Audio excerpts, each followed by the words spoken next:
If you had a day where nobody would recognize you?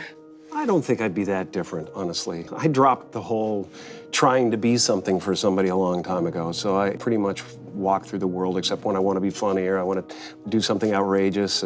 I don't have any trouble being myself, and I don't have any trouble saying no when I mean no. I don't feel there is a, pressing responsibility to please everyone. I'm not unkind to people. No. I love people. I would much prefer saying hello and who are you and what are you doing today than giving a selfie, because selfies stop the world. They stop life. You then go like that, and it's going on Instagram to give people a false sense of relevance. People talk about depression all the time. The difference between depression and sadness is just, from happenstance. Whatever happened or didn't happen for you, or, grief or whatever it is. And depression is your body saying, I don't want to be this character anymore. I don't want to hold up this avatar that you've created in the world. It's too much for me. Deep rest. Your body needs to be depressed. It needs deep rest from the character that you've been trying to play. I act because I'm broken in a lot of pieces, and acting gives me a chance to reconfigure those pieces into 1,000 different things that are positive for people to watch. Was there ever a moment where you first sort of realized, like, I want to be a performer. This is the thing that I want to do with my life? There was never any other choice. From the time that there was consciousness in the body, I was looking at a man named Percy, my dad, who was the most incredible character that you'd ever meet. If you met him for 5 minutes, you thought you knew him for 50 years. Wow. And he wrapped everyone that came into our house in stories and jokes, and I became his calling at a certain point. And he was always super behind me. But from the first time I can remember, him just lighting up the room, and him just like wrapping everybody in a story or whatever, and going, oh, that's the thing I want to do. That's what I want to be. My father could have been a great comedian, but he didn't believe that was possible for him. And so he made a conservative choice. Instead, he got a safe job as an accountant. And when I was 12 years old, he was let go from that safe job. And our family had to do whatever we could to survive. I learned many great lessons from my father, not the least of which was that you can fail at what you don't want. So you might as well take a chance on doing what you love. I watched the effect of my father's love and humor and how it altered the world around me. And I thought, that's something to do. That's something worth my time. It wasn't long before I started acting up. People would come over to the house and they'd be greeted by a 7-year-old throwing himself down a large flight of stairs. They would say, "What happened?" And I would say, "I don't know. Let's check the replay."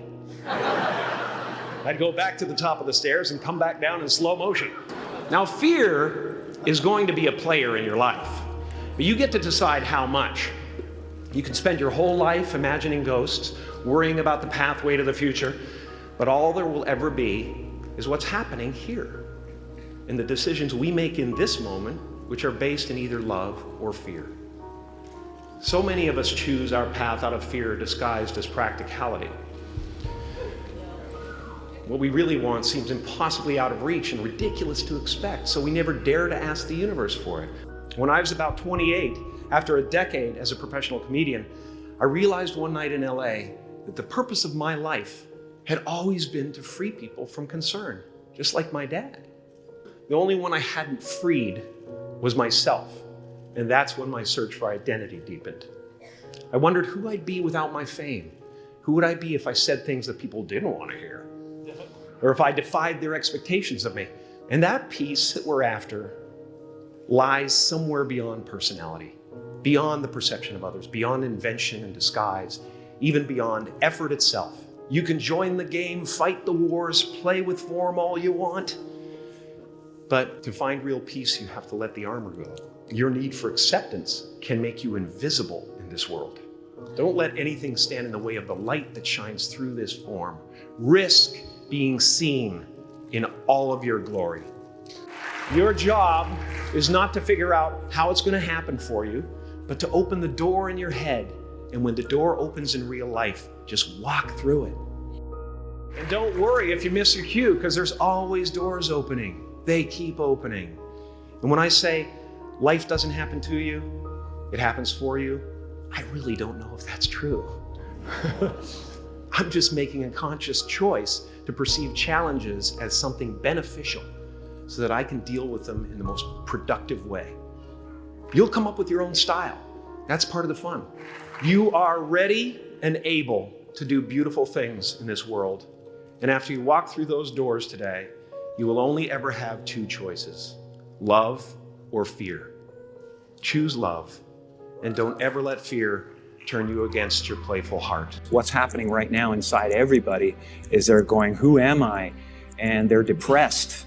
People go like, oh, Jim's been depressed and stuff. Well, yeah, I was depressed when I was trying to be the Wizard of Oz. But now I know that Oz is a character. You know, I think everybody deals with that. Everybody walks around and they go like, why am I depressed? Well, it's because you're trying to be something for the world, you know? And as soon as you let that go, better things happen because they're just happen. Right? It's not, now it's just sadness. You know, sadness comes, happiness comes. It's the weather that flies by in the sky.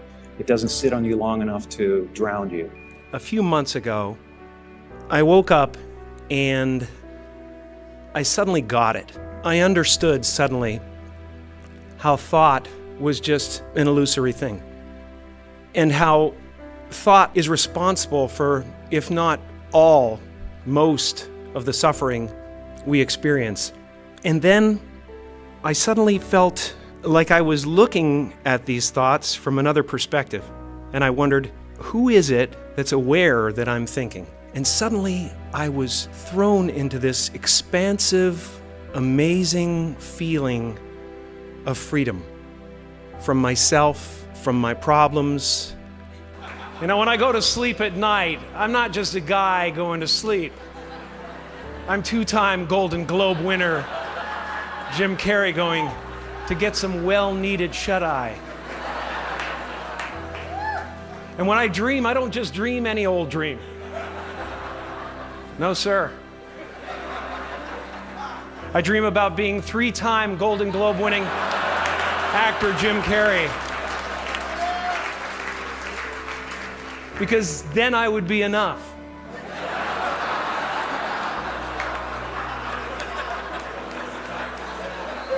It would finally be true. And I could stop this terrible search for what I know ultimately won't fulfill me.